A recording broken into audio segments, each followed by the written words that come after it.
সরলে বেরোতে পারে, আজকে আকাশটা ক্লিয়ার আছে। এই দেখো এদিকে বরফ লেগে আছে পাহাড়। হ্যাঁ ওইটাই পাহাড়, ওটাই কাঞ্চনজঙ্ঘা। নমস্কার, সবাই কেমন আছেন? ফ্যামিলি ফিটনেস ফানের পক্ষ থেকে সবাইকে সুপ্রভাত। আমরা যাত্রা শুরু করলাম লামাহাটা থেকে। আমরা তাগদা টি ফরেস্ট থেকে শুরু করেছি। এখান থেকে আমরা যাব সোজা কলকাতার উদ্দেশ্যে। তো আমাদের দীর্ঘ 650 কিলোমিটার পথ চলা শুরু হলো, আবার রিটার্ন জার্নি। আমরা গাড়ি নিয়ে নিজে ড্রাইভ করে এই প্রথম পাহাড়ে এসেছি। এটা আমাদের কাছে সত্যি একটা মেমোরেবল জার্নি ছিল, একটা এক্সপেরিমেন্ট জার্নি ছিল, যে সত্যিই পাহাড়ে ড্রাইভ করা সম্ভব কিনা। আমরা সাধারণত সমতলে ড্রাইভ করে অভ্যস্ত, তো পাহাড়ের ড্রাইভ কতটা কঠিন, কতটা সহজ, কতটা ডিসিপ্লিন, সেগুলো সব ঠিক করার জন্যে আমরা কিন্তু চলে এসেছিলাম আমাদের 3rd অ্যানিভার্সারিতে লামাহাটাতে। তো চলুন যেতে যেতে আপনাদের সঙ্গে শেয়ার করব আমাদের এবারের পাহাড়ের ড্রাইভ। আমার গাড়িটি সদ্য নেওয়া হয়েছে, এটি automatic CVT version, Honda amaze.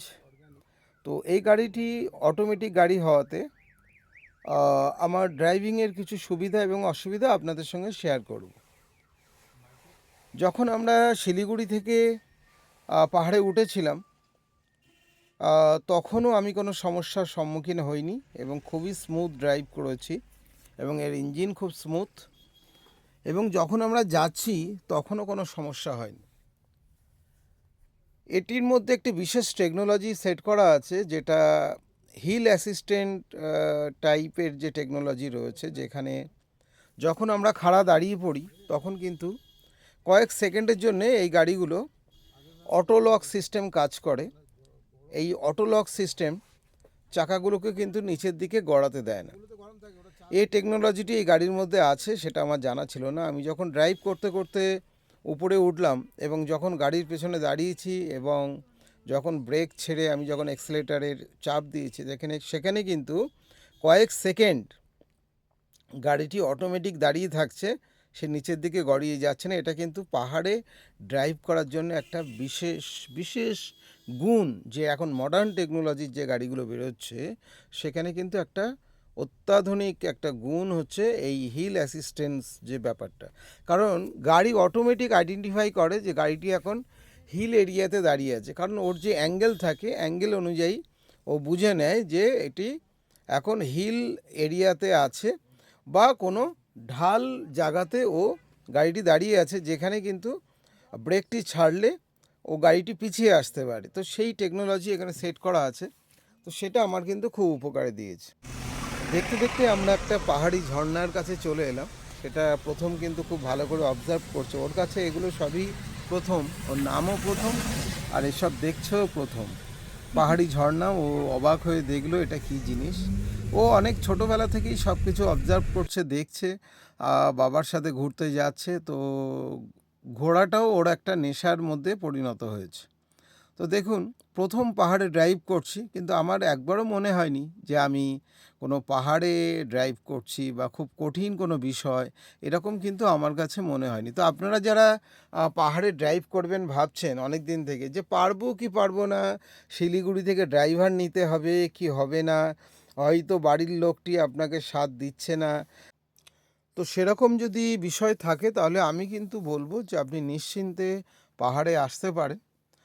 শুধু কতগুলো স্টেপ আপনাকে মাথায় রাখতে হবে, কনফিডেন্স রাখতে হবে, এবং নিজের সাইডে থেকে আপনাকে কিন্তু দেখুন গাড়িটি কিভাবে উঠছে।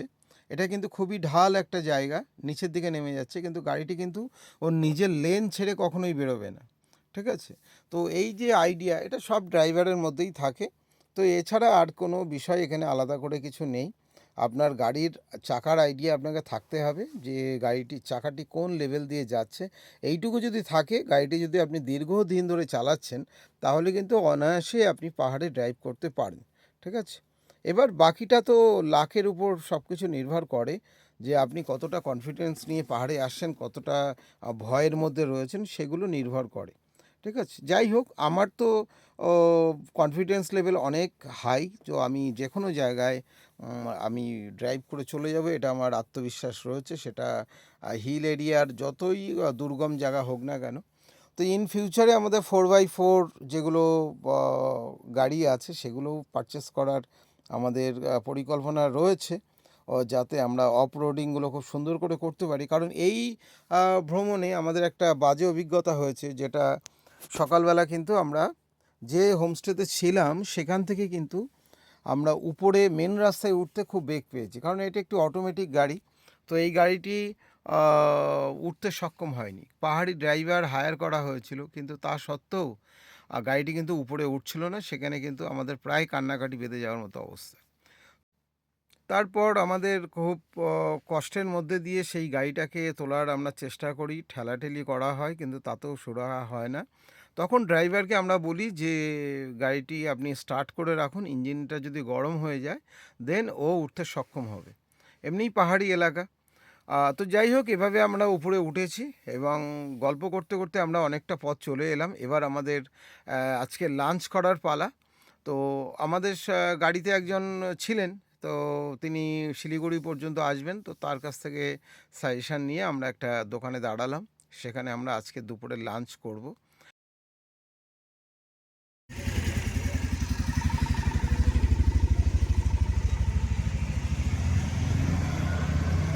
এই মুহূর্তে আমরা লাঞ্চের জন্য এখানে দাঁড়িয়েছি।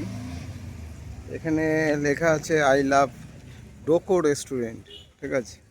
তো আমাদের এই রেস্টুরেন্টটাতে আমরা এসেছি। এখানে পেমা মেনটক রেস্টুরেন্ট, ঠিক আছে। এখানে সব পার্কিংয়ের জায়গা করা আছে, আর এখান থেকে আমরা এইভাবে নেমে যাব এই রাস্তা দিয়ে।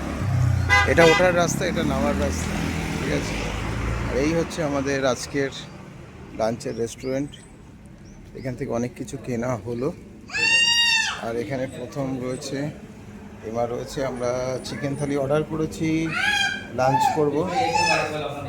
হ্যাঁ বাবা বলো, কি করব কি করব কি করব বলো। এখানে বসবো, আচ্ছা এখানে বসলাম, এখানে বসো। প্রথম বলছে এইখানে বসো, ঠিক আছে। আমাদের চিকেন থালি আসছে, অর্ডার করা হয়েছে।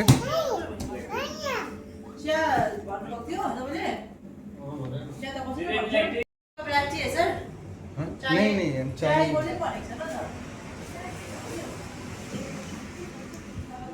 গুড আফটারনুন সবাই। অনেকটা নিচে নেমে চলে এসেছি এখন। কার্শিয়াং ছাড়িয়ে আমরা আর শিলিগুড়ি বেশি দূর বাকি নেই, অল্প একটু বাকি রয়েছে। একটু গেলে তারপরে সমতল, কোনো অ্যাডভেঞ্চার কিছু নেই। সমতলে চালানো তো কোনো বিষয় নেই। আর নামছি এখন নিচের দিকে। তো দেখা যাক, লাঞ্চের জন্য আমরা এখানে বসেছি। তো এখানে লাঞ্চ করে তারপরে আবার যাব। আমাদের আজকের মতো রাতের ড্রাইভ শুরু হলো। আমরা একটু রেস্ট নিয়ে নিলাম। এখানে কার বাইলেন যেগুলো থাকে সেখানে ড্রাইভার থেকে নেবে, ফটো তুলে নিলাম এবং ভিডিও করে নিলাম। আর এবার আবার ফ্রেশভাবে আমরা যাত্রা শুরু করলাম, ঠিক আছে। দিনের ড্রাইভিং একরকম আর রাতের ড্রাইভিং একরকম। সোজা হচ্ছে মালদা, তো আমরা মালদার দিকেই যাব।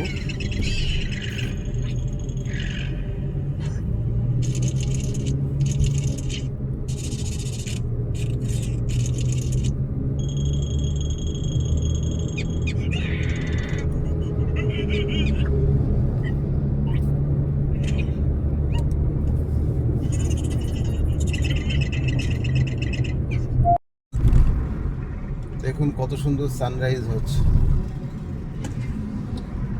সানরাইজটাকে দেখুন, উপভোগ করুন। আর সবাইকে বলছি গুড মর্নিং, শুভ সকাল। আমরা বাড়ির দিকে ফিরছি। সামনে কৃষ্ণনগর, রানাঘাট, কলকাতা সব সামনে NH-12 রয়েছি। আর NH-12 কিন্তু এখন সুন্দর একটা সানরাইজ দেখা যাচ্ছে। এইদিকে বহরমপুর, এইদিকে চলে গেলে আমি যদি বাঁ দিকে যাই তাহলে হচ্ছে বহরমপুর টাউন, ঠিক আছে। এই বহরমপুর এলেই আমার কৌশিকের কথা মনে পড়ে, যে খুব, হ্যাঁ ওর বাড়ি বহরমপুরে। তো খুব ইউটিউবার একজন বড় কৌশিক। তো যে ট্রেনের ভিডিও করে ছাড়ে এবং খুব ভালো কৌশিকের ভিডিও আমরা সব দেখি। এইরকম একটা সুন্দর আমরা রোড ট্রিপ করব, এটা তো প্রচণ্ড সাহস ছাড়া এই রোড ট্রিপটা করা সম্ভব নয়, ঠিক আছে। আর জীবনে অ্যাডভেঞ্চার করার রাখতে হবে যে যেখানে রাত সেখানে কাজ, কোনো ব্যাপার না। দেন নিজেরা একটু রান্নাবান্না করে খেলাম, খেয়ে আবার চললাম, এরকম প্র্যাকটিসটা আমরা করে নিলাম। কারণ আমরা ইন ফিউচারে লাদাখ করবো, লাদাখ করতে গেলে যে সাহসটা দরকার, ঠিক আছে।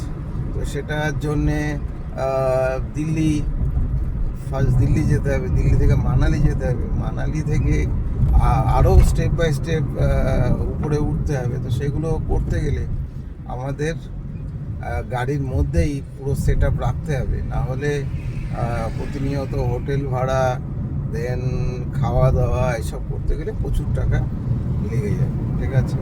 তো স্বল্প পয়সায় ঘুরতে গেলে চেষ্টা করতে হবে গাড়িটাকেই ঘর বানিয়ে নিয়ে, সরি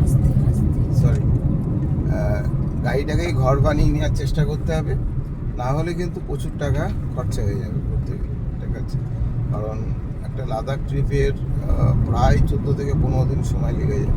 তো সেক্ষেত্রে সাথে যদি আমাদের পুরো রেশনটা থাকে এবং ওভেন থাকে, তো সে খাবার দাবার আমরা নিজেরাই তৈরি করে নিতে পারি এবং প্রয়োজনে আমরা গাড়ির মধ্যে শুয়ে পড়লাম, ঠিক আছে। এইভাবে কিন্তু আমাদের একটা লম্বা ট্রিপ ইন ফিউচার হবে। আর ছোটো ছোটো এরকম ট্রিপ তো যখন তখন করা যায়, কোনো অসুবিধা নেই। তো পূর্ণ সহযোগিতা আমার রিমা এবং ছেলের তরফ থেকেও রয়েছে। ছেলে তো একদম যেখানে নিয়ে যাবে সেখানে ফিট, তো সেই জন্যে আমাদের কোনো সমস্যা হয় না। ও ছোটো থেকেই ঘুরতে ভালোবাসে আর ও ঘোরাটাকে এনজয়ও করে, কোনো অসুবিধা নেই। যাওয়া যাক সামনের দিকে, চলুন।